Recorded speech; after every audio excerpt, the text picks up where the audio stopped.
பித்ரு சாபம் இருக்குது அப்படின்னு உறுதியாக தெரிஞ்சதுன்னா முதல்ல குலதெய்வத்துக்கு போய் ஒரு வழிபாடு பண்ணிவிடுங்க.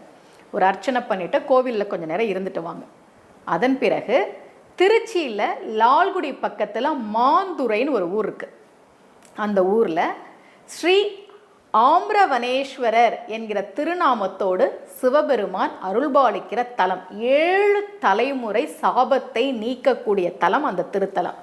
அங்கே இருக்கக்கூடிய அம்பிகைக்கு பாலாம்பிகைன்னு பேர். அந்த கோவிலுக்கு வந்து மனதார உருகி உங்கள் வேண்டுதலை வச்சு பிரார்த்தனை பண்ணுங்க. யாரோ கொடுத்த சாபம் எங்கள் குடும்பத்தை ஆட்டி படைக்குது, இதிலிருந்து நீதான் கடவுளை எங்களை காப்பாற்றி கொடுன்னு மனதார வேண்டுங்க. அந்த கோவிலினுடைய தல வரலாறு என்ன தெரியுமா? 2 பேர் கணவன் மனைவி ஒரு சாபத்தால் மான்களாக மாறி இந்த இடத்துல திரிஞ்சிட்டு இருந்தாங்க. அப்போ ஒரு முனிவர், அவர் ஒரு சாப